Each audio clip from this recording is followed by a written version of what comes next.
another disastrous thing for cycling. Now, Pantano has got done for EPO. This is not good at all. He's been suspended, I think, by track. They say there's an adverse analytical finding for the boosting drug erythropoietin. Cheerio, basically. He's never going to work again. It doesn't really matter what the situation is. If he is resolved, I doubt he will be.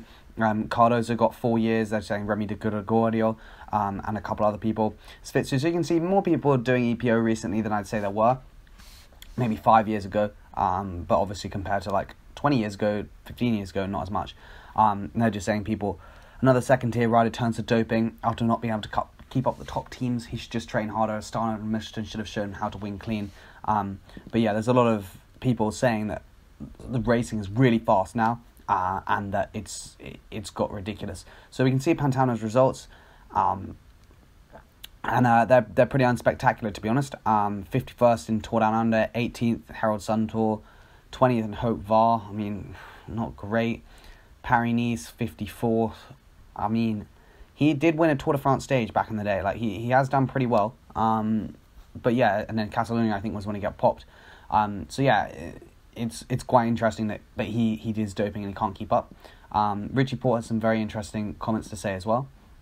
He was saying that the team changed his program, and he just said, it just seems like this year the level is just incredible.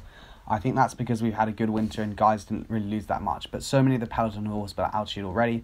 Everyone's super lean. The speeds were so fast with those young guys, the Yates brothers, Bernal, and the others. They're absolutely flying, and so are their teams. And a lot of people also think that is then a sort of dig at them. Everything old is new again. I'm just waiting for the comments like an extra gear. Quintana already said it. And I think, people are just very suspect of the performances. Bardet also had some other things to say about it. This is also another comment that people are saying. And just saying that, the level is ridiculous and people are doping, can't even. And this is what Romain Bardet said. He said, they're very difficult. It's super fast. This is translated from French. The level is very, very high. I'm fighting with a shape that's mine in the month of March. The best thing you can do, the Catalonia is not easy. We reach speeds that are already very high, but there are 4 or 5 riders who are ahead.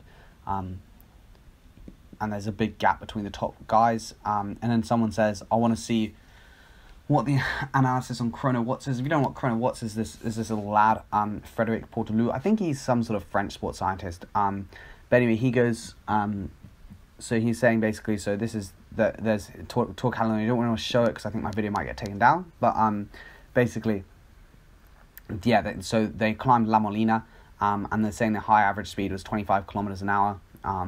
Saying that Lopez did 460 watts at this. I'm not sure how long that was, but anyway, it's a pretty fast climb, and they're saying that 4% lower watts per kilo. This is the more interesting. The Valti 2000, there was a sprint at 11 for the climb went for 11 kilometers in half an hour.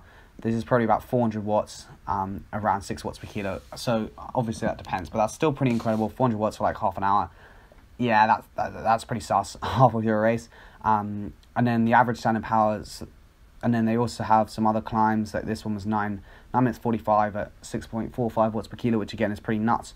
They're just saying that a lot of these guys are doing crazy watts per kilo. And we can look at the times up La Molina. This is what someone commented. This year the KOM, so Kreuzberg finished pretty close to them, 23:50. And Bernal last year, who came second in the stage, was 24:51. You might say, it wasn't raced as much, but a minute in a year is pretty nuts. And you can see that Alejandro Valverde, who's about 61 kilos, did 356 watts and lost 30 minutes. That's around 6 watts per kilo for 24 minutes halfway through the stage. And obviously this climb isn't. You can see there's downhill and stuff. So that watts when he's actually pushing will be more. And he lost a good 40 seconds to Kreuzweig, and he's doing 6 watts per kilo for 24 minutes in the middle of a race. So, the level, as people have stated, is incredibly high for this part of the season. If we look before the downhill part, 380 watts for 380 watts for 16 minutes, which again is, that's getting up to 6.3 watts per kilo for 16 minutes and not even winning the stage. And this is after, a significant stage where they did La Molina before, You know, that was again done at 334 watts for 23 minutes. So again, that's about 5.4 watts per kilo. And this is also like, you know, midway through a stage race. So, you know, the level that these guys are at is quite unbelievable. So yeah, I mean, you can definitely see that there's some dodgy behavior going on by some people, including Cardozo. But he still can't keep up. So the guys at the top are obviously doing incredibly well at the moment. It's interesting. I'm not sure what's going to keep going on, because if you look at who's winning races, I mean, we got Quickstep, we got Astana, we got Michelin Scott. Boras seem to be winning a fair few races, and then like, who else? What have Trek done? Even Sky. I mean, they haven't really done that well. I mean, Bernal won Paris-Nice, but they haven't looked unbelievable. Katusha, I mean, what are they doing? Dimension Data. I mean, there's a lot of teams who are really floundering. So yeah, I mean, UAE are looking okay, but not top. Pogacar's looking, Pogacar, whatever, Pogacar, I can't remember how you pronounce his name, I'm really sorry. But yeah, he's looking good. But yeah, I mean, it's not good for cycling really when people are getting popped like this. But yeah, I mean, the teams and the number of wins they've got, somewhere, I mean, they've been pretty abysmal. Movistar haven't looked great. Visma done all right. EF Education, they're doing all right. FDJ, no one. Lotto Soudal, not much. CCC, Bahrain, AG2R, it's not good. I mean, like, when you think Astana have how many pro wins this year? I mean, 22 victories already this year. The Kunik Quickstep have, I don't even know how many, like 23 as well. Michelin Scott must have a fair few as well, 17 victories this year.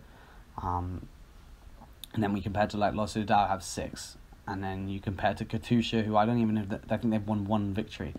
And the difference in ability is quite shocking. And again, Dimension Data, 2 wins. I think, yeah, it's obvious there's something new in the peloton, as riders are absolutely flying. So anyway, cheers for watching. Hope you did enjoy this little video, and I'll see you in the next one.